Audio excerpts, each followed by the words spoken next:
guys, welcome back to my channel. Thanks for joining me. I'm glad you could stop by again, and hopefully I have some great ideas for you this time. This is picking, painting, and other stuff. Today I'm kind of verging on the painting along with some other stuff. So I did take some products that I found at the thrift store, some things from the dollar store, and reuse some stuff I had from home because basically we're in the midst of this quarantine thing, so I could not get out to the stores to supplement and get anything else. So I really kind of tested my creativity on this. Some of the projects, are things that you can do at home. Honestly, if you have similar items, you can do them with your kids. Just things to keep you entertained and do a little bit of Easter decorating since everybody seems to have some time on their hands. And hopefully you can, find some products and things around your house that you can use to do these or variations of them. So I'm going to go ahead here and get right into the video. If you have any, ideas or comments or anything, please let me know. Leave them down below. And also, if you have not, please subscribe. And it's just that button right down below, and click that like button. And please click the like button if you like these ideas, or if you want to see videos that are similar to this. I always appreciate the feedback, and it helps out. All right, thanks. So these are all of the various supplies that I was able to come across. I have some things that I found at thrift stores, and some supplies that I had already had, like the scrapbook paper. And then I was lucky enough to grab some of the Easter decoration supplies at Dollar Tree before the stores were closed. So I have gathered them all here to try and get some inspiration for these various projects. And along the way, I will tell you where I got the different things from. So these first two projects I worked on simultaneously.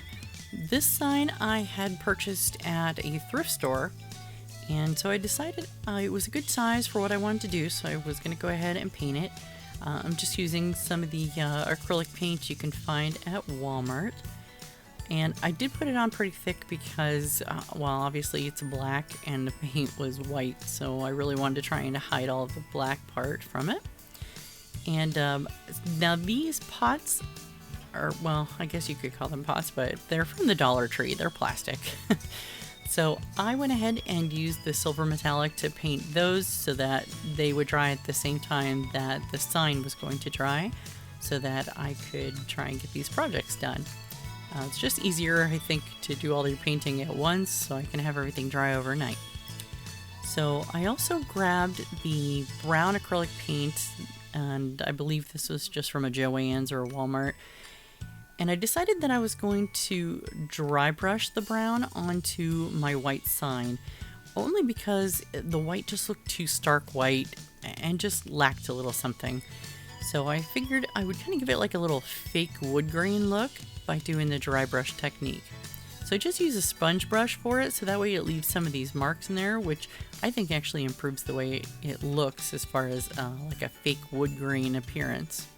So you just dab off the excess paint and just rub it on there, and I did that around the whole thing. You'll see in the background. My next step was taking these pots from Dollar Tree that I had painted and using the styrofoam that I had also purchased from Dollar Tree to give them a base on the inside, but obviously, as you can see, they were a little too big, so I took my scissors to them and pretty much just hacked them up and stuck the pieces in there as best as I could, which worked for me. So after that, I took these carrots that I bought at Dollar Tree. There's 4 in a package, and they're really just styrofoam covered with orange yarn. And they're cute, otherwise I would have made them myself, but I just don't have a lot of orange yarn sitting around my house. So I went ahead and decided that I was going to put initially 4 of them in each of the pots, and just basically hot glue them in there so they would be standing upright. So once I had them standing upright thanks to the hot glue, I really just kind of decided that they needed a little something. So I found a sign that I had had from a previous project and decided that I would just include that and a little bit of the green jute around the front, just to give it a little bit of something for the container that I would put into the front of the set of 3. Now with the rest of the green jute, which I also got at the dollar store, I was just going ahead and just basically stuffing it in between the carrots. It was just something to kind of represent like grass. I didn't want it to be something brown so they looked like they were sitting in the dirt. And this is what they ended up looking like.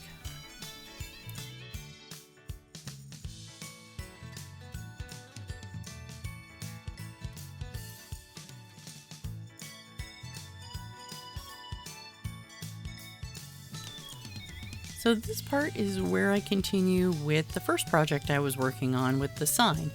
So what I did was I took some construction paper that I had already had, and I basically just found these Dollar Tree, they're supposed to be like ornaments, that's why the hole's in the top, and they're just little wooden things, and I got the 3 different shapes. I got the carrots and the Easter eggs and the bunnies, and I just decided that I was going to cover them with the scrapbook paper. So I just cut out basically a square that was in the approximate size of each of the ornaments and went ahead and cut those out. And you'll see that I just really use the Mod Podge and just cover the ornament with it and then stick the paper right to it. So that way I didn't have to worry about painting them. And I kind of like the fact that each of the scrapbook sheets had a different pattern to them.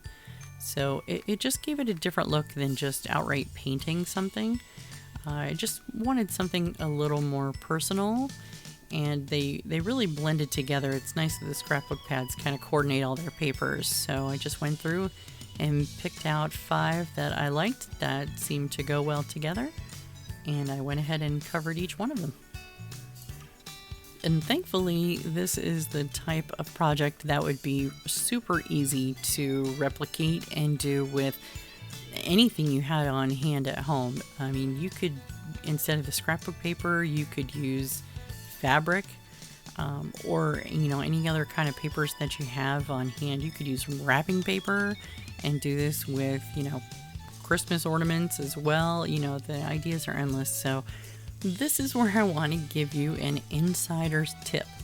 If you watch any other craft videos or DIY videos, you will sometimes hear people say that they like to use the sandpaper to use the edges to get the paper off when there's excess around the edge. I'm going to tell you right now, just an insider tip, that takes forever. And I really didn't notice much of a difference, except for it pulled the paper up on the edges. So to me, it wasn't worth it. I would rather have my X-Acto knife. Okay, so I went ahead and found these metal words at Dollar Tree and bags that had just various words that were like 3 to a package. And I went ahead and happened to find Happy Easter. So I put those on the sign. And another tip for you DIYers, anything with metal and you add hot glue to it, yeah, that's going to get hot really quick. So as I was gluing those on, I was burning the crap out of my fingers.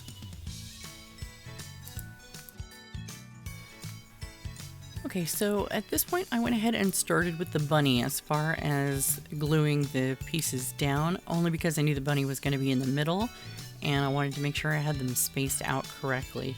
So after I glued the bunny down, I went ahead and continued with each of the different pieces and made sure that they were on there securely, because I was going to have this whole piece stand upright as a decoration.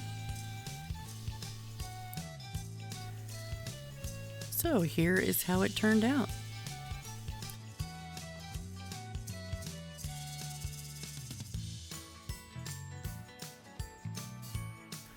This next project was fairly simple.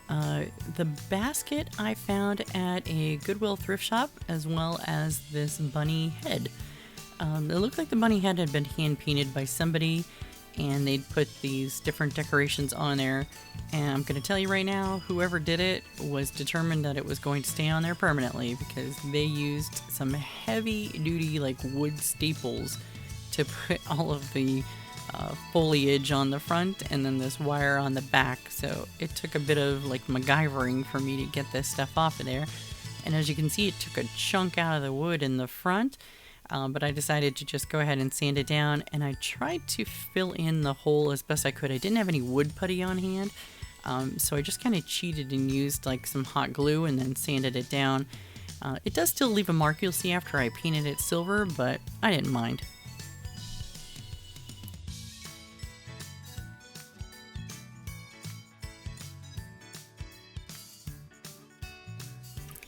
So this next project was actually a suggestion from somebody.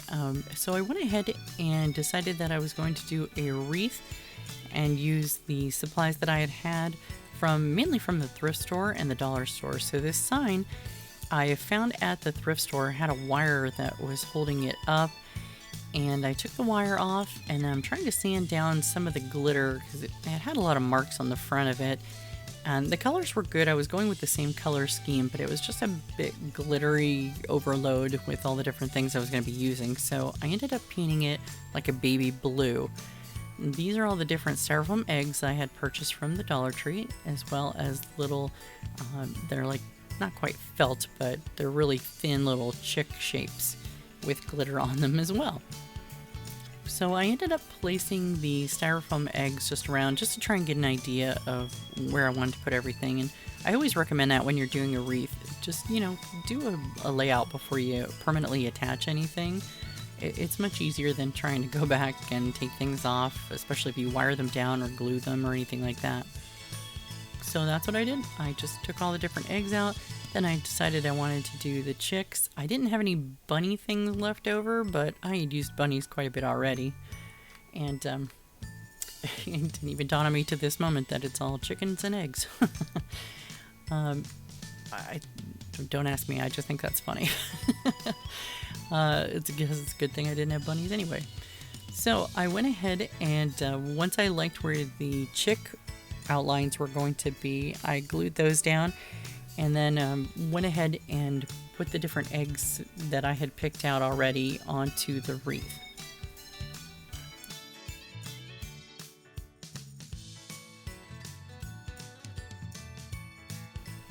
So I did start to notice as I was doing this that it just looked a little bare, to be honest with you. I really liked the eggs and everything, but there was just, the wreath was a good size, and I didn't want to just leave it like it was. So I did grab some ribbon that actually I had already had from a previous year and wanted to incorporate that as well. Now, I think I am terrible at making the big fancy bows that everybody seems to like on their wreaths, so I decided that I was definitely not going to be making a bow.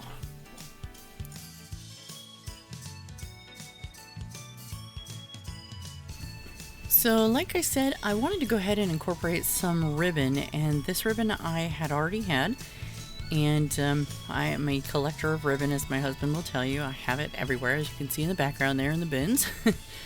And this one thankfully was a wired ribbon, so wired ribbon just seems to be easier to work with. You can kind of form it, you know, to work wherever you need it to. So I was able to kind of maneuver it around the different branches and things like that in between.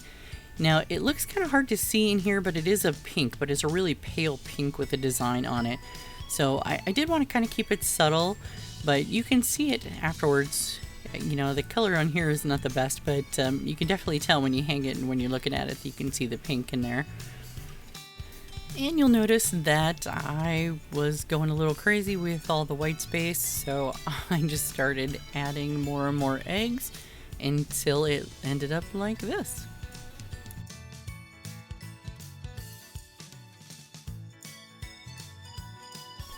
Alright, so this part is not really a DIY thing that I put together, and it's just an idea for anybody. I found these really cute bags at a thrift store, and they're just like Easter goodie bags, and basically I just decided that they would make really cute little pillows for my couch. So I went ahead and stuffed them, and really, you know what, I didn't even have a lot of stuffing left over, so I was using just, you know, I think leftover fabric that I had from various projects, and then I just put some of the stuffing that I had left on the top, so you can see that it doesn't close all the way because it's just a little pull string on the tops of them. And I added ribbon to them just to cover the little tab thing, but that's totally optional. You know, you can see by the middle one, I left it without the ribbon, and I think they look adorable. So I got a lot of comments about my Christmas video with the placemat pillow idea, and people were telling me that they love it and wanted to do different, you know, holidays with that idea, but they were having a hard time finding placemats for the different holidays. So I figured I would show you some different ideas along the same lines. So I happened to be out shopping at TJ Maxx with my sister, and I came across this table runner, and I thought, well, this is perfect. This is a great idea. It's got this gorgeous bunny at each end and then this floral pattern in the middle. And I thought, well, how cute would it be if I just went ahead and cut it up and used, you know, one bunny on each side of the pillow, and then the back side would be the floral pattern. So I went ahead and purchased that and decided that once I had it all folded up, then all I needed to do was just cut basically right down the middle of the entire table runner. And it was great because, as you'll see at the top, I didn't need to cut that at all. The only downside is that this particular table runner was not made perfectly even, so as you can see there's a little bit of fabric left on the right side there after I hot glued it together. But oddly enough, the other end was perfect. So so I went ahead and hot glued the bottom first. I started out with the bottom because I did have it just folded over, so I knew the sides would be easy to match up. So once the bottom was glued together, I went ahead and started on the one side and glued it all the way to the top.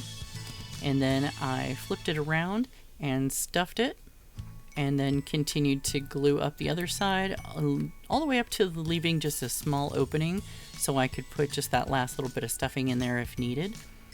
And I went ahead and finished hot gluing it all the way up, and I'm telling you what, it's the easiest project, and these are just absolutely beautiful pillows.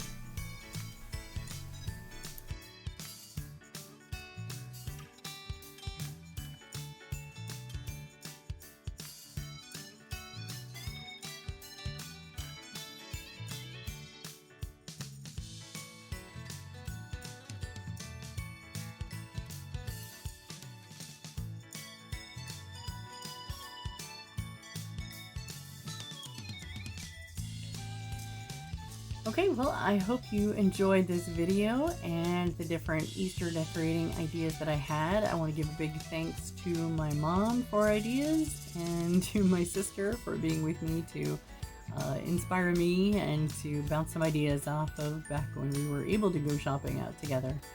So I will see you guys in the next one. All right, everybody stay safe.